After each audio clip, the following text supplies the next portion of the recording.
Halo, saya Leni Yuliawati, mahasiswi PG PAUD S1 AKPNM dari UPBJJ UT Bandung dengan NIM 856036675. Saya akan membawakan tugas tutorial 3 dari mata kuliah Bimbingan Konseling untuk Anak Usia Dini PAUD 4406, yaitu membawakan sebuah bimbingan konseling untuk anak usia dini yang bermasalah. Berikut adalah video tayangannya. Berdasarkan rancangan layanan konseling yang sudah saya lakukan pada tutorial yang kedua, yaitu mengidentifikasi masalah yang ada di kelas saya.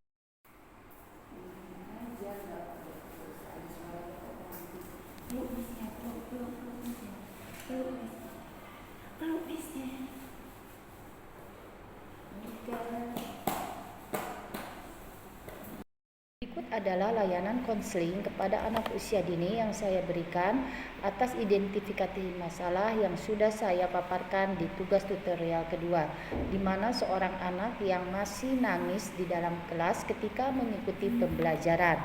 Anak tersebut diidentifikasi adalah terganggu dengan masalah sosial emosionalnya, yaitu anak cenderung manja, tidak mandiri, dan merasa tidak aman atau nyaman selama berada di sekolah berjauh dengan ibunya.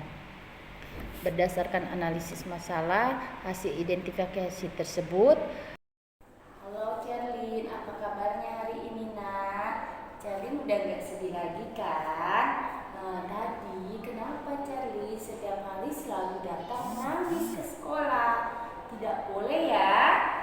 Ya, coba jawab dulu. Tidak boleh lagi nangis ya. Miss tidak mau lihat lagi Cerlin menangis. Di sini kan ada Miss Leni. Cerlin tidak boleh sedih. Biarkan mamanya di rumah masak ya. Nanti dijemput mami lagi ke sekolah. Jadi Cerlin karena sudah besar harus mandiri. Kalau sayang sama maminya, sayang sama Miss Leni, Cerlin tidak boleh nangis lagi. Di sini kan banyak teman-temannya ya. Tidak boleh sedih, tidak boleh nangis. Cerlin anak pintar, Cerlin anak baik. Cerlin sudah besar. Janji sama Miss Leni ya. Miss Leni mau lihat besok Cerlin tidak menangis lagi ya. Ingat, kenapa Cerlin tidak boleh menangis lagi tadi? Kenapa? Karena Cerlin sudah besar, tidak boleh cengeng lagi. Di sini banyak temannya. Cerlin harus semangat, harus happy. Coba lihat dulu senyumnya. Miss mau lihat senyum Cerlin yang manis. Senyum, senyum. Tidak boleh lagi sedih ya. Ya, janji. Give me five. Oke. Ingat ya, happy ya. Tidak boleh lagi nangis.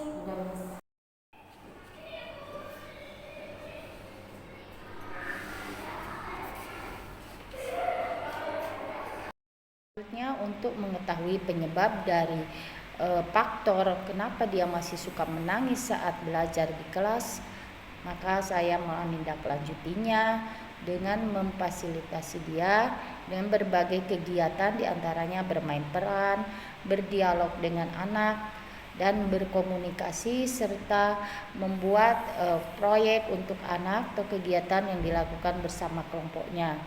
Dan berikut saya paparkan di sini pelaksanaan bantuan yang saya berikan kepada anak. Setelah saya berbicara dengan anak, saya menasehatinya, saya memberinya semangat, support, serta saya juga menghubungi orang tuanya untuk menjalin komunikasi dan menginformasikan bagaimana sebenarnya anak ini di sekolah, begitupun di rumah, sehingga saya sebagai seorang guru dapat mengetahui kenapa anak ini masih menangis saat pembelajaran di sekolah. Untuk tindak selanjutnya mungkin akan dilakukan berbagai macam alternatif untuk perubahan Cerlin. Dan setelah dilakukan tindak lanjut tersebut, maka saya akan mengevaluasinya apakah tindakan yang sudah berikan berupa bentuk layanan konseling untuk anak tersebut sudah berhasil atau tidak.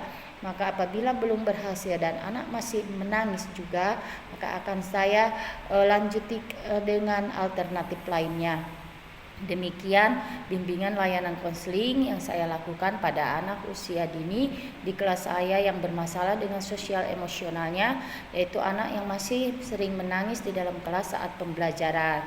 Terima kasih.